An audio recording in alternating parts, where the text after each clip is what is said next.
Hello everybody, welcome back to another episode. Been shooting a bit of film recently and I don't have a scanner. My feelings towards scanning is somewhat confused. To me, photography revolves around a print. I did do a video a while back about why, for important events, I think it's a good idea to shoot some film.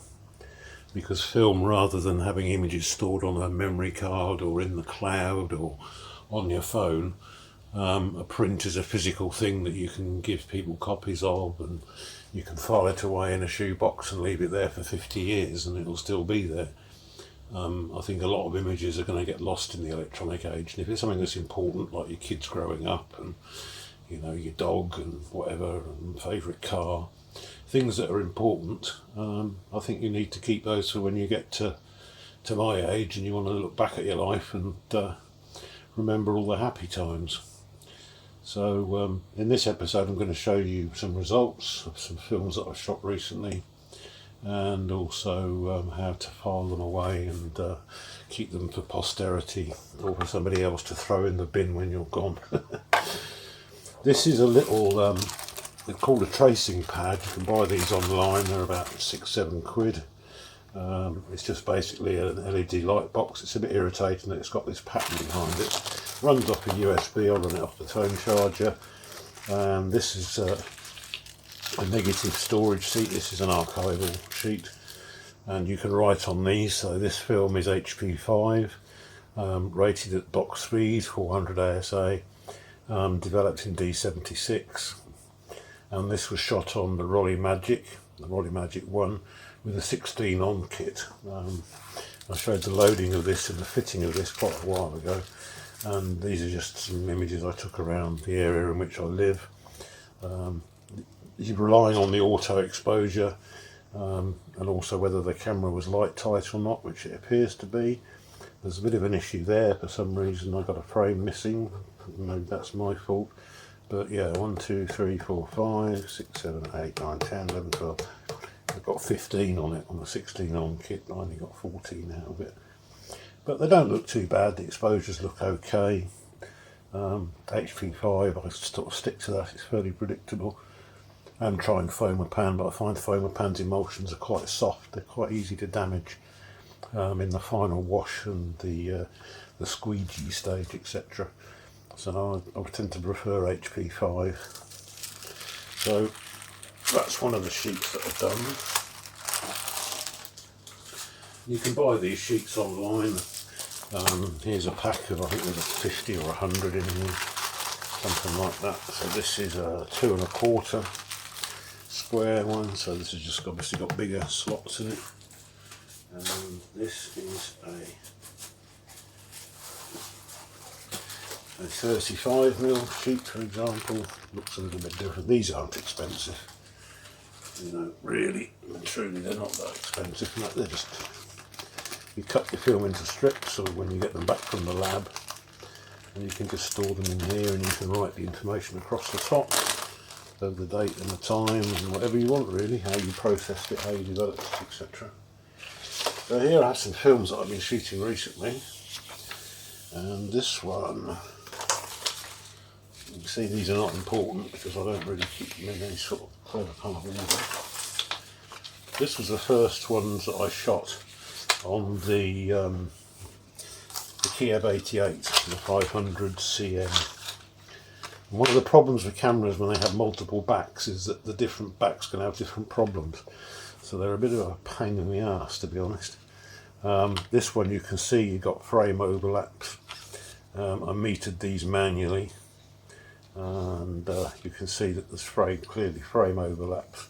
You've got a frame here and you've got a frame there as well, so there's clearly issues with frame overlaps. These ones came out okay.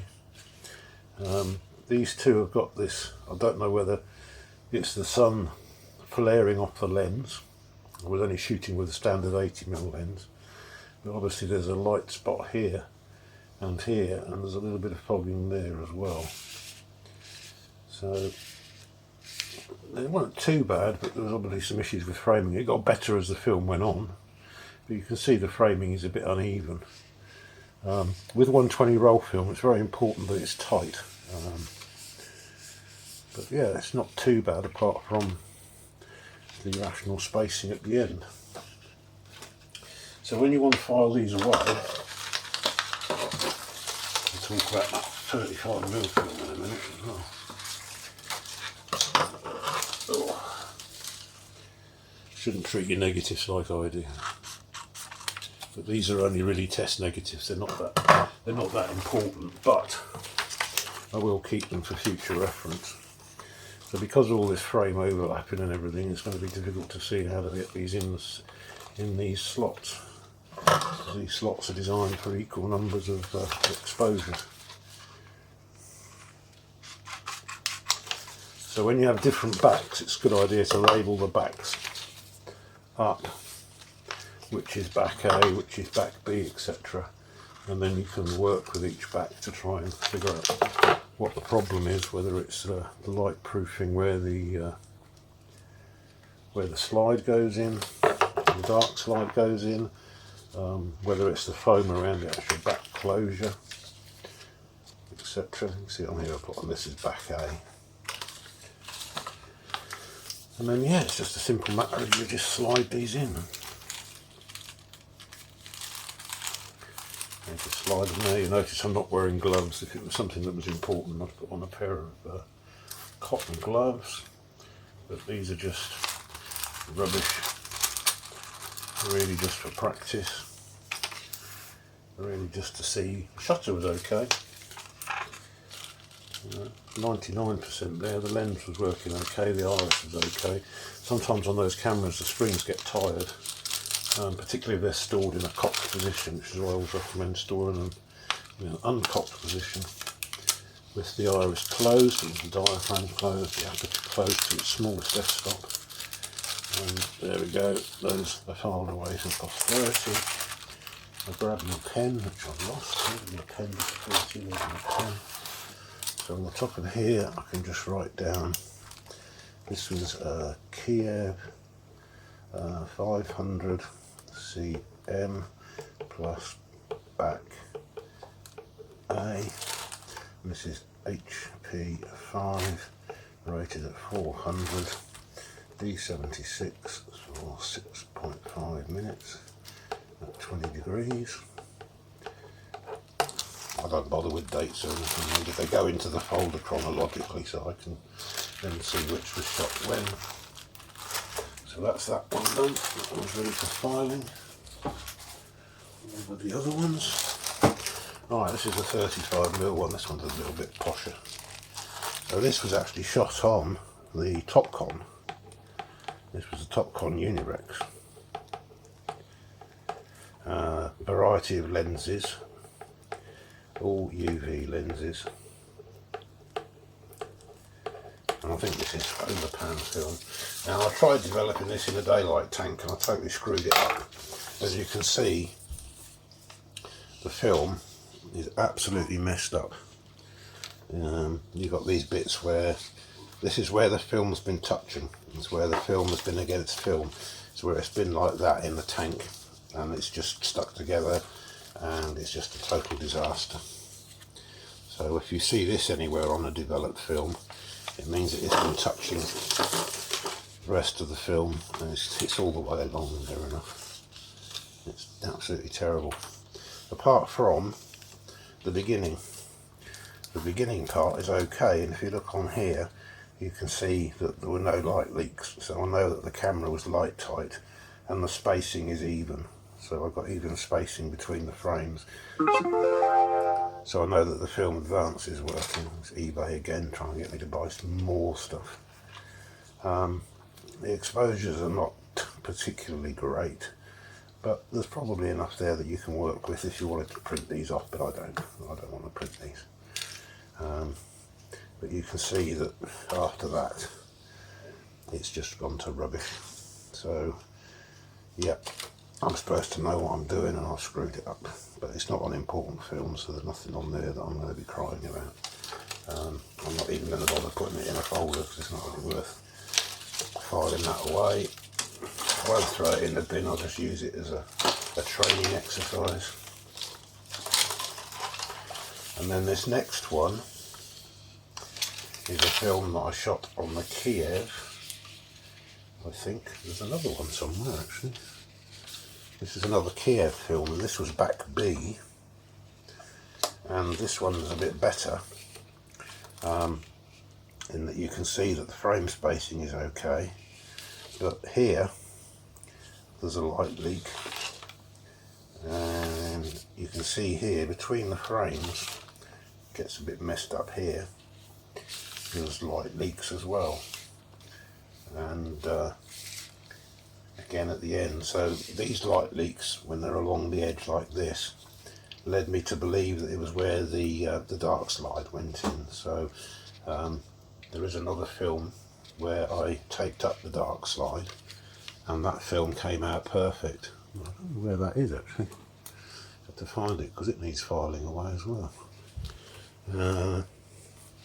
But yeah, that was back B. So no leaking along the edge, but leaking down in between the frames, and that's related to the dark slide. So with this one, we just trim it down, get the right folder. I've labelled that one up now, plonker.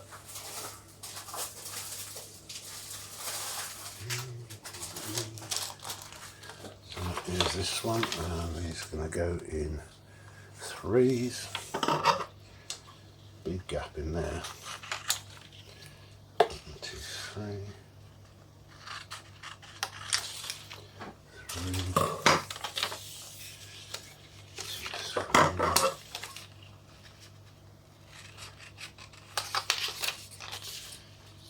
3. Guillotine's a useful thing to have. It's useful for chopping up paper and for making test strips, for example. Guillotine's a very useful thing to have. I think that one's upside down actually. Just go in here. And that one just goes in there. And that's how you file your negatives away. That can be your colour negatives, your black and white negatives. Transparencies you normally mount, because transparencies are usually shown in a slide projector. I don't know how many people on here are interested in slides, where the term slideshow comes from, that you get on computers. Originally, you'd mount this in a frame and you'd project it with a light behind it. There's another other film I was looking for. So I must remember that that was back B.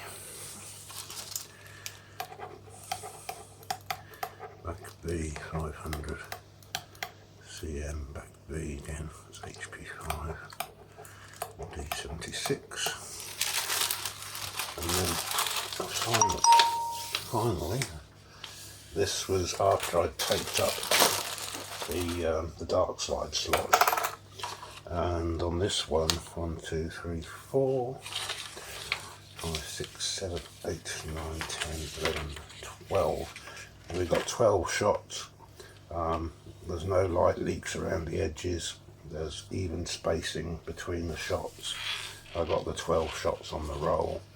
So with that back, I need to replace the light seal foam relating to the dark slide slot. This is with the dark slide slot taped over.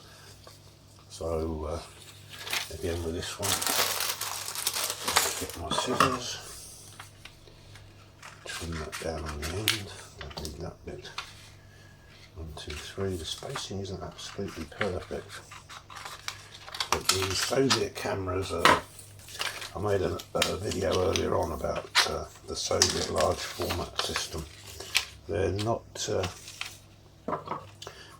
the faint-hearted. They're cheap for a reason, and if you're handy with a screwdriver and got good eyesight, they're quite good project cameras. They're rising in price as well. Medium format cameras prices are going through the roof.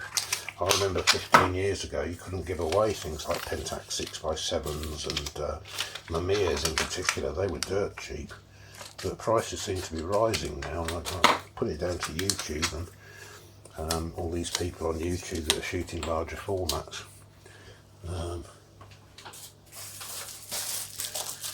It's one of the videos I got to make because there's not enough cameras in the world.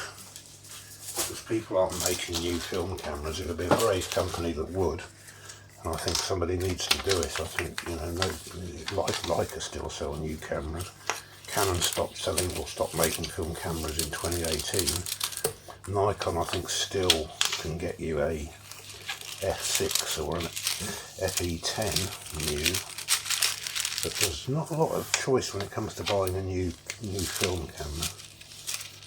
So there's only a limited amount of cameras, and as every year goes by, more and more of them get junked or used for parts. And you see it as well with rangefinders. The price of rangefinders, like the Olympus 35RD, the Olympus Muse, the Contax, any of the Yashica T series with the Contax Carl Zeiss lenses in them, they're making incredible amounts of money now. So I think a rangefinder film camera would be quite a good investment, even if you're not into photography, because the prices are rising. But you can see quite clearly here we've got some nice negatives. They're a bit on the thin side, but they're still doable. In the next video we're going to do some contact printing. We're going to use the Edward Weston way of making pictures. The guy never used an enlarger, he only ever used an enlarger to make bigger negatives.